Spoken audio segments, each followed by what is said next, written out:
Hey guys, अगर आप इस मूवी की कहानी को अच्छे से समझना चाहते हो तो पहले वाली मूवी जरूर देखना, क्योंकि वहीं से इस कहानी की असली शुरुआत होती है। उसका लिंक मैंने नीचे डिस्क्रिप्शन और कमेंट बॉक्स दोनों में दे दिया है।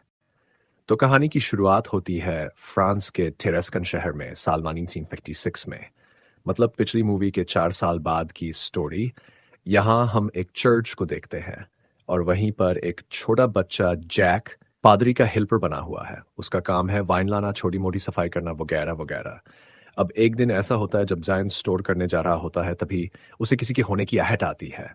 जरा सहमा सा जैक भागता है और सीधा फादर के पास पास पहुंचता है। फादर भी सुनते ही चौंक जाते हैं और तभी होली वाटर यानी अंग्रेजों वाला गंगा जल अचानक से उबलने लगता है। उबलता ही नहीं, पूरा भाप बनकर उड़ जाता है। और तभी वलक यानी द नन वो वहां प्रकट होती है। सबसे पहले फादर की उंगलियां तोड़ देती है, हवा में उछाल देती है और फिर उनकी पूरी बॉडी आग में जलकर भस्म। उसके बाद हम किसी को चर्च से बाहर निकलते हुए देखते हैं, जिसके पीछे नन की शैडो भी दिख रही होती है। यानी कोई शख्स वहां कोई खास मकसद से आया था।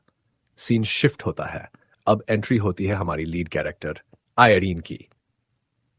हाँ, वही आयरीन जिसने पहली मूवी में वलक से लड़ाई की थी और जीती भी थी। अब कहानी 4 साल आगे बढ़ चुकी है। आयरीन अब एक नए चर्च में रह रही है, लेकिन वहां के लोग नहीं जानते कि ये वही है जिसने चमत्कार किया था। फिर एक दिन कुछ सिस्टर्स आयरीन से कहती हैं कि डेब नाम की एक नई सिस्टर है जो भगवान पर विश्वास नहीं करती।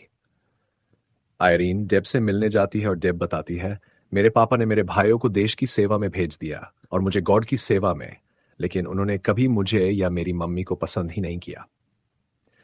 अब सीन कट होता है और हम बहुत सारी नन्स को एक साथ बैठे हुए देखते हैं। सब 4 साल पुराने हादसे की बात कर रही होती है, पर किसी को नहीं पता कि उनके बीच बैठी आयरीन वही है जिसने वलक से लड़ाई लड़ी थी। लेकिन आयरीन चाहती ही नहीं कि वो फिर से उस डरावने अतीत में जाए। जो एक बार उस मंजर से गुजर चुका हो, वो दोबारा नहीं लौटना चाहता। अब सीन शिफ्ट होता है एक बोर्डिंग स्कूल में जहां सिर्फ लड़कियां पढ़ती थी। यहाँ की डीन थी मैडम लॉरेंट और काम करता था पुरानी मूवी वाला मोरिस। मोरिस यानी वही शख्स जो स्कूल में छोटे मोटे काम करता है, गार्डनिंग, दरवाजे खोलना, सफाई वगैरह। लेकिन एक ट्विस्ट है। मैडम लॉरेंट का एक बेटा था सिर्फ 5-6 साल का, जिसकी मौत इसी स्कूल के चैपल में हो गई थी। इसलिए उन्होंने चैपल को बंद करवा दिया था। अब कहानी में आती है दूसरी लीड सोफी और उसकी माँ केट जो स्कूल में टीचर है। अगर आपने नार्निया की पहली मूवी देखी है तो पहचान गए होंगे, सोफी वही है जो सूजन बनी थी।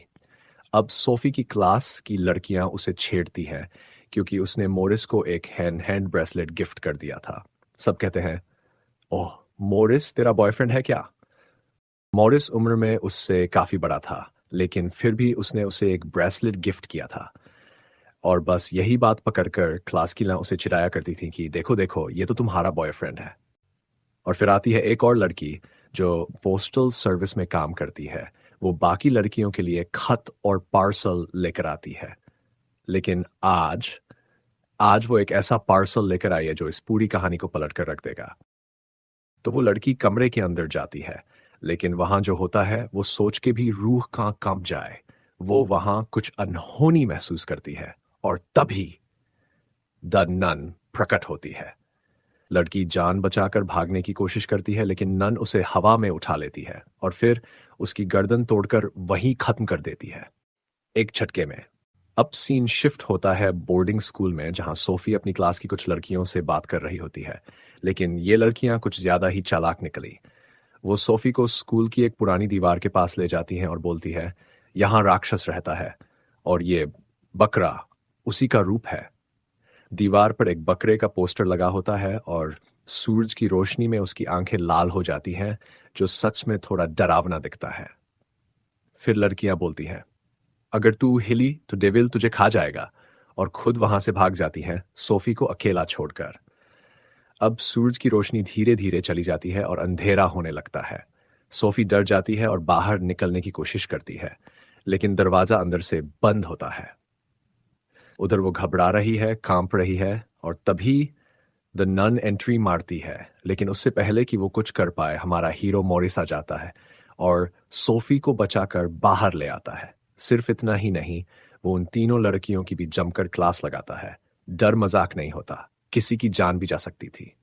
दूसरी तरफ आयरीन, उसे अब भी नाइटमेयर्स आ रहे होते हैं। सपनों में वलक की छाया उसे चैन नहीं लेने दे रही थी, लेकिन इस बार वो दो आंखें भी देखती है, कुछ रहस्यमयी आंखें। अब उसे समझ नहीं आता कि इन आंखों का क्या मतलब है। जैक ने कुछ वक्त पहले एक ताबीज दिया था और उस ताबीज पर बना हुआ था एक रहस्यमयी सिंबल। आयरीन उसे पढ़ नहीं पाती और वो पहुंचती है एक कैथोलिक लाइब्रेरी में। लाइब्रेरियन बताता है ये सिंबल सेंट लूसी के वंशजों का है, और तभी आयरीन को समझ आता है कि वो आंखें वो सेंट लूसी की आंखें थीं। और अब सबसे बड़ा प्लॉट रिवील होता है। वलक, जो कभी एक फरिश्ता हुआ करता था, उसे उसके बुरे कर्मों के कारण गॉड ने निकाल बाहर कर दिया था, बिल्कुल लूसीफर की तरह। अब वो शैतान बन चुका है और उसकी ताकत का कोई मुकाबला नहीं। सदियों पहले सेंट लूसी को भी लोगों ने गलत समझ लिया था। लोगों ने उसे शैतान मानकर जिंदा जलाने की कोशिश की थी, लेकिन उसकी बॉडी नहीं जली, तो उन्होंने उसकी आंखें निकालकर दफना दी थी।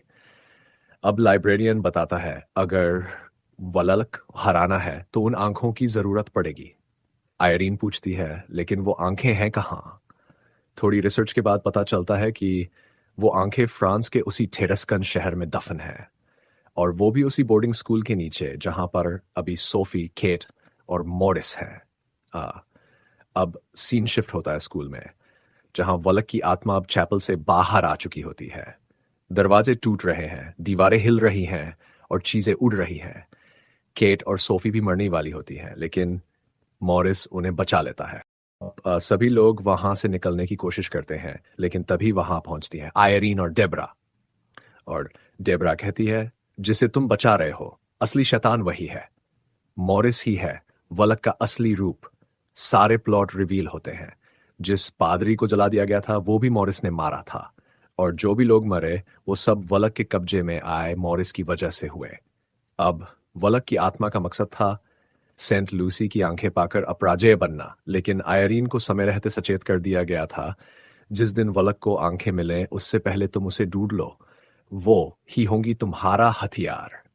अब सभी लोग आंखों को ढूंढते हैं और तभी सोफी बताती है कि शायद चैपल के अंदर ही वो आंखें हों, क्योंकि उसने वहां राक्षसी आंखों को चमकते देखा था। सभी चैपल में पहुंचते हैं, लेकिन रात होती है और अंधेरे में आंखें नहीं दिखती। डेबरा अपनी टॉर्च जलाती है और तभी एक बकरी की आंख लाल चमकने लगती है। आयरीन को समझ आता है जहां रोशनी गिर रही है शायद वहीं आंखें दफन है। फाइनली खुदाई होती है और मिलती है सेंट लूसी की आंखें, लेकिन तभी वहां पहुंच जाता है मॉरिस वलक। अब शुरू होती है धमाकेदार फाइट। मॉरिस सबको इधर उधर फेंक रहा है, डेबरा उसे भिड़ती है, भगवान के मंत्र भी पढ़ती है, in the name of the Lord leave this body, लेकिन मॉरिस पर कुछ असर नहीं होता। वलक की आत्मा अब पूरी तरह से शरीर पर कब्जा कर चुकी थी। उसकी आंखों से खून बह रहा था, मगर वो अब इंसान नहीं था। वो एक चलती फिरती बुराई बन चुका था। अब तक सेंट लूसी की आंखों का सोफी के हाथ में था, और वो भागती है बोर्डिंग स्कूल की सबसे ऊपरी मीनार की तरफ। मॉरिस यानी वलक उसके पीछे पीछे, उसे जान से मारने को तैयार। इधर डेबरा और आयरीन हिम्मत हार चुके थे, लेकिन तभी पुराने विजन्स आते हैं। डेबरा अपनी मां को देखती है, आयरीन अपने अतीत के संघर्षों को याद करती है। हम लड़ चुके हैं, हम फिर लड़ेंगे। ये दोनों एक दूसरे को हिम्मत देती हैं और भगवान के नाम पर अंतिम लड़ाई के लिए तैयार होती है। अब सीन कट होता है ऊपरी मीनार पर, जहां सोफी पहुंच चुकी थी एक बड़े घंटे के पास, लेकिन नीचे जो तबाही मची थी उसने मीनार की दीवारें कमजोर कर दी थी। घंटी गिरती है, जोरदार धमाका होता है, बॉक्स हाथ से गिर जाता है। वलक अब अपने असली रूप में सामने आ जाती है, भयानक, डरावनी और पूरी तरह से विनाश के लिए तैयार। लेकिन तभी आयरीन को वो बॉक्स मिल जाता है, और जैसे ही वो आंखें बॉक्स से बाहर आती हैं एक जबरदस्त पवित्र रोशनी चारों तरफ फैल जाती है। वलक चिल्लाती है, उसकी आत्मा जलने लगती है। वो उस रोशनी को झेल नहीं पाती और अंततः वहीं खत्म हो जाती है। मॉरिस अब वापस नॉर्मल हो चुका था और बोर्डिंग स्कूल अब शांत था। एक खामोशी जो कहती है बुराई हार गई। ईश्वर जीत गया। तो गाइड्स, कैसी लगी आपको ये कहानी? अगर आपको वीडियो अच्छा लगा हो, लाइक करना ना भूलें और अपने हॉरर लवर दोस्तों के साथ शेयर ज़रूर करें। और अगर आप पहली बार इस चैनल पर आए हैं, तो सब्सक्राइब ज़रूर कीजिए, क्योंकि मैं लाता हूं आपके लिए ऐसे ही डार्क, मिस्ट्रीफुल और थ्रिलर मूवीज़ की पूरी कहानी एक्सप्लेन के साथ। नीचे कमेंट करके बताइए अगली कौन सी मूवी एक्सप्लेन होनी चाहिए। और तब तक के लिए कीप वॉचिंग, स्टे सेफ और डोंट टर्न ऑफ लाइट।